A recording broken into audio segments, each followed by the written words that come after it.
మీరు 5 సంవత్సరాలు మీకు అవకాశం ఇచ్చినప్పుడు ఏం చేశారు? మీరు ఏమీ చేయలేదు. ఆ 5 సంవత్సరాలు కూడా మీకు నిజంగానే ప్రజల పట్ల కానీ లేకపోతే మైనారిటీ పట్ల కానీ మీకు చిత్తశుద్ధి ఉండుంటే మీరు ఇప్పుడు దాకా మరి ఇప్పుడు వచ్చి మాట్లాడుతున్నారు కదా, మీ 5 సంవత్సరాలు వచ్చినప్పుడు మైనారిటీలు మీకు కనిపించలేదా? ఎలక్షన్ వచ్చేటప్పటికి మీకు మైనారిటీ కనిపిస్తుందా? అసలు ఒక మాట అడుగుతాను, ఎమ్మెల్యే గారు ఇప్పుడు దాకా ఎన్ని మసీదులకి ఎంతమంది వచ్చినా కూడా ఎప్పుడు అంటే ఎలక్షన్ స్టంట్ అని ఆయన ఎప్పుడు అడుకోలేదు.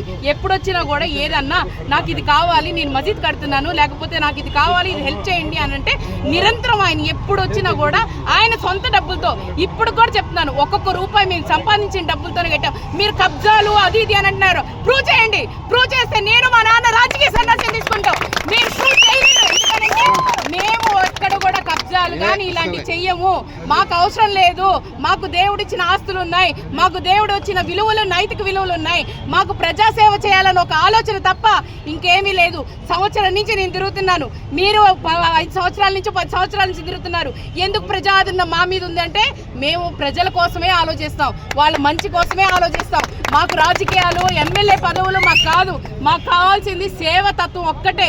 మేము దానికోసమే రాజకీయాల్లో వచ్చాం. 25 సంవత్సరాలు మా నాన్నగారిని తాడికొండలో ఈ రోజు కూడా గుర్తుపెట్టుకున్నారు అని అంటే ఆయన అక్కడ మంచి పనులు చేశారు కాబట్టి గుర్తుపెట్టుకున్నారు.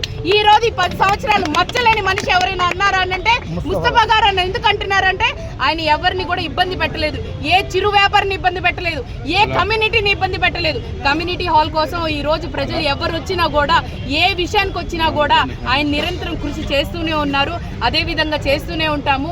ఇక్కడ కమ్యూనిటీ హాల్ గురించి ఇన్స్పెక్షన్ కోసం సిద్ధార్థ కాలేజ్ నుంచి అక్కడ సివిల్ డిపార్ట్మెంట్ వాళ్ళు వచ్చి చెక్ చేసి గ్రౌండ్ లెవెల్ని చెక్ చేసి ఈ పిల్లర్స్ ఉంచాలా లేదా నెక్స్ట్ అంటే మేము అప్రూవల్ తీసుకొని రాకపోతే దీని గురించి మాకు అంత అవగాహన ఏముంటుంది, మాకు నెక్స్ట్ ప్రాసెస్ ఏం చేయాలని మాకు ప్రతి ఒక్క విషయం తెలుసు అంటే వాళ్ళు వచ్చి టెస్ట్ చేశారు కాబట్టి చూశారు కాబట్టి మొత్తము 900 SFT ప్రాపర్టీని ఎలా చేయాలి ఏంటి, ఎందుకంటే స్టాండర్డ్గా ఉండాలి. కట్టామంటే కట్టేసాము, అయిపోయిందంటే అయిపోయింది కాదు, లాంగ్ టర్మ్ ఉండాలి, చిరస్థాయిగా నిలిచిపోవాలి. కానీ ఇలాగా ఎలక్షన్ టైంలో రావడం గొడవలు చేయటం కాదు. మన కమ్యూనిటీ కోసం ఏం చేయాలని ఒక ఆలోచన చేయండి. మాతో పాటు మీరు కూడా చేయి కలపండి, చాలా సంతోషపడతాము.